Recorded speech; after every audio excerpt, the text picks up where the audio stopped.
নমস্কাৰ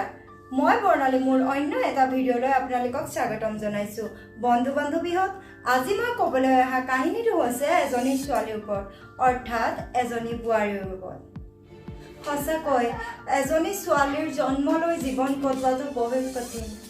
এদিন কাৰোবাৰ ঘৰৰ এজনী ছোৱালী আৰু এদিন কাৰোবাৰ ঘৰৰ এজনী বোৱাৰী কাৰোবাৰ বোৱাৰী কাৰোবাৰ মাক কাৰোবাৰ পত্নী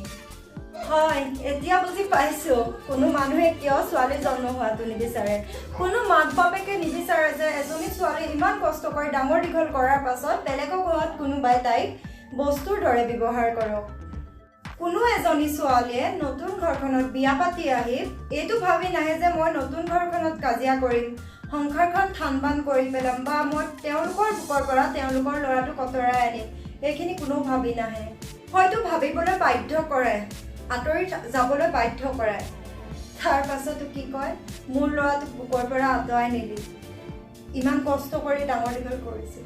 আপোনালোকে এবাৰ ভাবি চাইনে বাৰু তেনেদৰে আপোনালোকে যিমান কষ্ট কৰি আপোনালোকৰ ল'ৰাটোক ডাঙৰ কৰে ঠিক তেনেদৰে এজনী ছোৱালীকো একেখিনি কষ্ট কৰিয়ে ডাঙৰ কৰে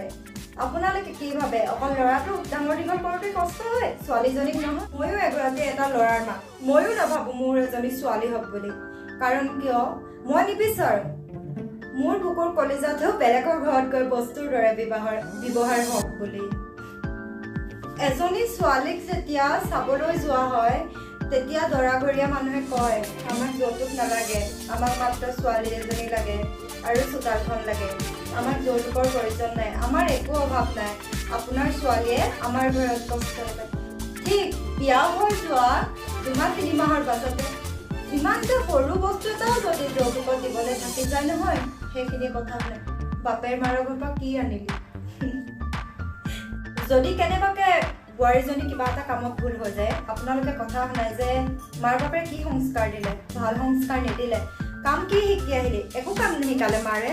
তো তেতিয়া ভাবক তাই অন্তৰখনত কেনেকুৱা লাগিছে তাই এইটো মাক বাপেকৰ কথা তেনেকৈ ক'লত তো এটা এক্সাম্পল দিওঁ আপুনি যেতিয়া এখন দোকানৰ পৰা এটা মোবাইল ল'বলৈ যায় মোবাইলটোতো তেতিয়া ঠিকে থাকে তো আনি পোৱাৰ পাছত মোবাইলটো বেয়া হৈ যায় মিছ ইউজ কৰাৰ কাৰণে কেতিয়াবা বেয়া হৈ যায় আৰু দুখটো আপুনি দোকানীক দিয়ে নেকি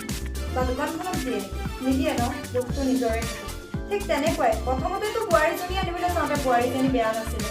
তেতিয়াতো ভাল আছিলে 2-3বাৰ বোৱাৰীজনী ঘৰলৈ গৈ ভাল বেয়া চাই চিতি তাই পৰিয়ালৰ মানুহ চাই চিতি আনিছিলে তো দুখখিনি তেহেঁতৰ মাক দেউতাকৰ কেনেকৈ হ'ল বোৱাৰীৰ মাক দেউতাকৰ কেনেকৈ হ'ল দুখ আপোনালোকৰ কাৰণ ইউজ আপোনালোকে কৰিছে ইউজ ভালকৈ কৰিব জনা নাই মিছ ইউজ কৰিছে আপোনালোকে আজিৰ যুগত এনেকুৱা মানুহ জীয়াই আছে নিজৰ ছোৱালীজনী যদি অলপ সুখ পায় জোৱাইটোৱে যদি কাপোৰ কানি কিনি দিয়ে বা তেওঁলোকৰ ঘৰলৈ যদি জোৱাইটোৱে কিবা যদি বজাৰ পাতি কৰি আনে তেতিয়া ক'ব যে মোৰ জোৱাইটো বহুত ভাল মোৰ ছোৱালীজনীক বহুত কেয়াৰ লয় বহুত মৰম কৰে পৰিয়ালটো ঠিক একেখিনিকে তেওঁৰ ল'ৰাটোৱে যদি তেওঁ বোৱাৰীজনীক কৰে তেতিয়া ল'ৰাটো কাপুৰুষ হৈ যায় আপুনি এবাৰ ভাবি চাইনে ল'ৰাটোৱে কোনফালে কি কৰিব না পত্নীক খোজ কৰিব না আপোনাক কৰিব আপুনি এজনী মাকক কেতিয়াও দুখ দিব নোৱাৰে আৰু তাইও এজনী লোকৰ ঘৰৰ ছোৱালী কাৰোবাৰ ঘৰৰ পৰা তেওঁ লৈ আহিছে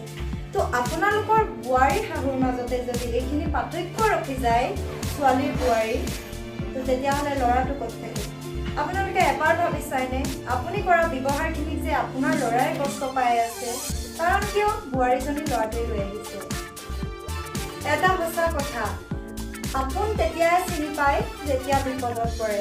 কাৰণ যেতিয়া বিপদত পৰিব তেতিয়া যোনে লগত থাকে সেইসকলহে আপোন